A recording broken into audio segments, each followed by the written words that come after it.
নমস্কার, আমি শুভম বোস। আপনারা দেখছেন স্বরাজ বার্তা। স্বরাজ বার্তায় আপনাদের সকলকে স্বাগত। আজকে আমরা উপস্থিত আছি স্বরাজ ইন্ডিয়ার পশ্চিমবাংলার রাজ্য দপ্তরে। আজকে আমরা পেয়ে গেছি স্বরাজ ইন্ডিয়ার পশ্চিমবাংলার রাজ্যের জেনারেল সেক্রেটারি শ্রী রাম বচ্চনজিকে। নমস্কার স্যার। নমস্কার। এই যে অগ্নিপথ যোজনার মেন উদ্দেশ্য, এই উদ্দেশ্যটা আসলে কি বলে মনে হচ্ছে? देखिए, आपका प्रश्न जो है काफ़ी आज के देश का जो हालात है, इस सिचुएशन में ये अग्निपथ जो नाम दिया गया है, इस पथ पे आज देश जल रहा है। आज हमारे देश में इस सरकार ने जो आज दिल्ली गवर्नमेंट है, मोदी सरकार ने जो फौजियों के प्रति जो हमारी देश के ऋण है, जिसके कारण हमारा देश आज सुरक्षित है। हमारे देश की आर्मी दुनिया में सबसे बेहतर आर्मी है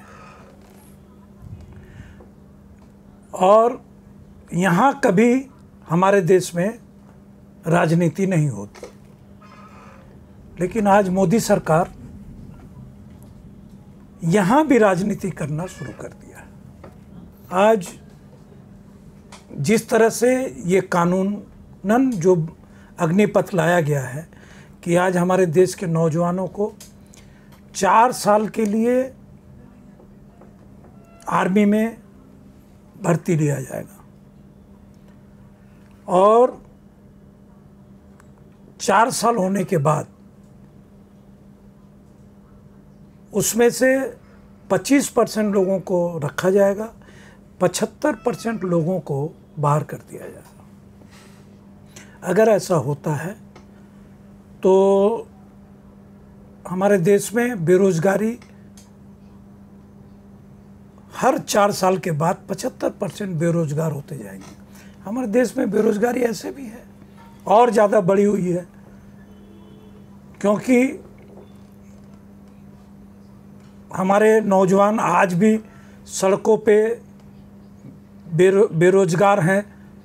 इस हालत में अगर एक प्रोग्राम सरकार लेके आई है तो उसका जो तरीका है, इससे बेरोजगारी और बढ़ेगी, क्योंकि आर्मी में आज भी कई लाख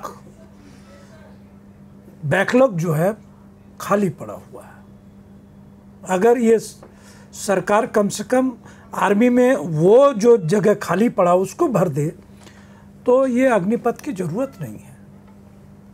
तो मैं समझता हूँ कि सरकार को इस पे ध्यान देना चाहिए और इसे तुरंत वापस लेना चाहिए, क्योंकि हमारा देश और इजराइल जैसे देशों की परिस्थितियों से भिन्न है।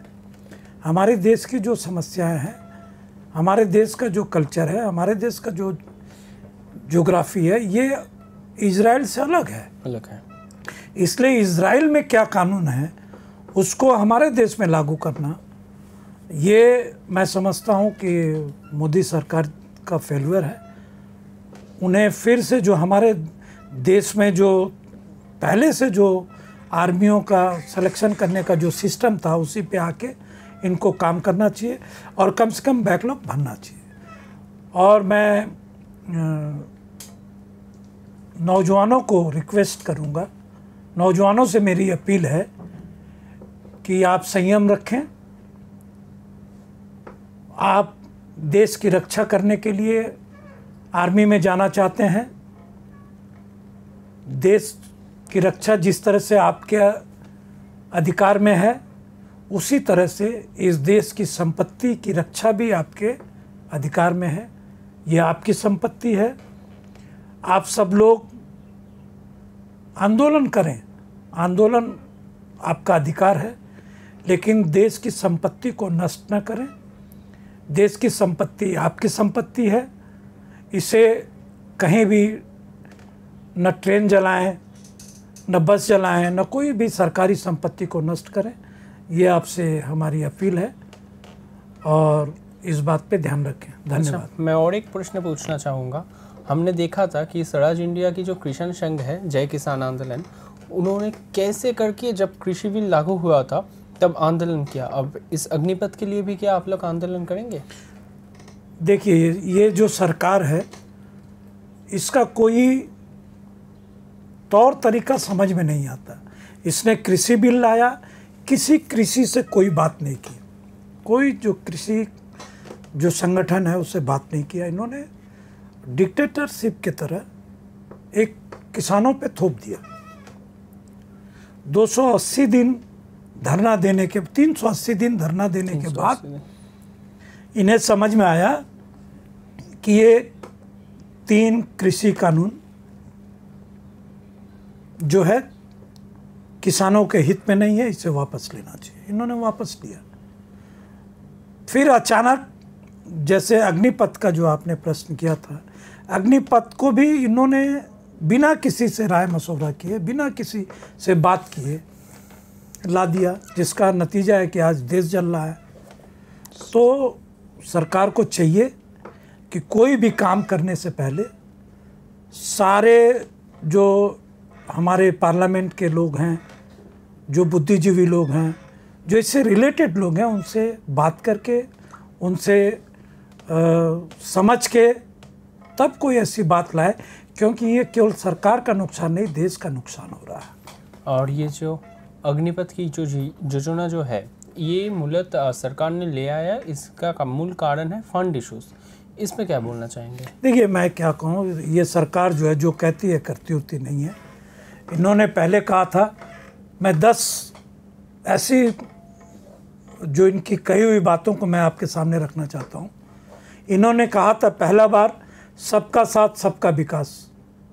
क्या देश में हुआ? ये नहीं हुआ। दूसरा, इन्होंने कहा था अच्छे दिन आएंगे। क्या अच्छे दिन आए? मैं समझता हूँ नहीं आया। इन्होंने कहा था 100 दिन में महंगाई कम करेंगे। आज देश में महंगाई आसमान छू रही है। जनता में त्राही त्राही है महंगाई को लेके। इन्होंने कहा था साइन इंडिया, स्मार्ट इंडिया बनाएंगे देश को। है कोई हमारे देश में ऐसा जगह जहाँ लग रहा हो कि ये स्मार्ट है, साइन इंडिया है कहीं? इन्होंने कहा था 100 स्मार्ट सिटी बनाएंगे। मैं इनको कहना चाहता हूं कि आप एक भी स्मार्ट सिटी का नाम बता दीजिए देश में कहीं स्मार्ट सिटी बना हो। छठा, इन्होंने कहा था विदेशों से काला धन लाएंगे।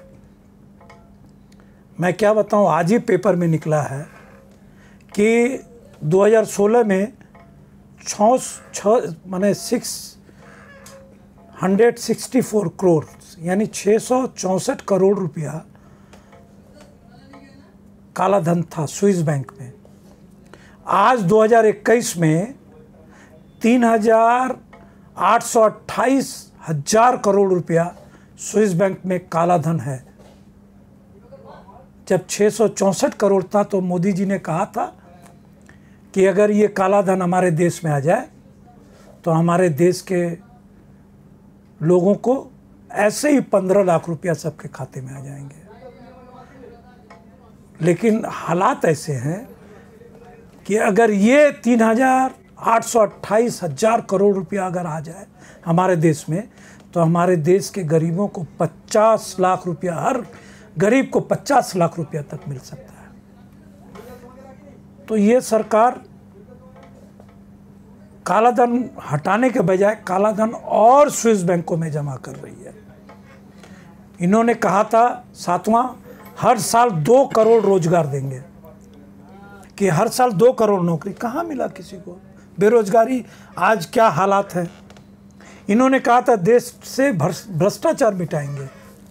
आज दूसरे दल के भ्रष्टाचारी, जिन पे बीजेपी ने खुद ही आरोप लगाया था कि ये भ्रष्टाचारी हैं, आज वो सब बीजेपी मिलके साफ सुथरा हो गए। आज वो बीजेपी में जाते ही धुल जाते हैं। जितने भ्रष्टाचारी किसी भी दल के हों, अगर वो बीजेपी में चला जाए, बीजेपी ज्वाइन कर ले, तो वो भ्रष्टाचार मुक्त हो जा रहा है। तो इनके शासन में भ्रष्टाचारी और आसानी के साथ अपना भ्रष्टाचार कर रहे हैं। इन्होंने कहा था कि $5 ट्रिलियन इकोनॉमिक बनाएंगे। आज हालात ऐसे हैं कि इन्हें हमारे देश की सारी संपत्ति बेचनी पड़ रही है, घाटे में चल रही, कह के बेच रहे हैं। इन्होंने कहा था नोटबंदी से आतंकवाद खत्म होगा। ये खुद कह रहे हैं कि आतंकवाद बढ़ रहा है। तो इनकी बातों पे जनता का भरोसा हट गया है, जनता का भरोसा खत्म हो रहा है।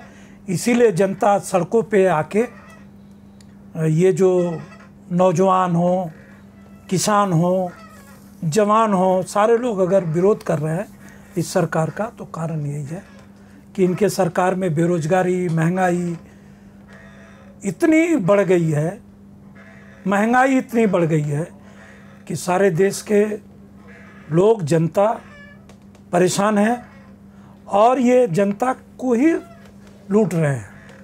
आज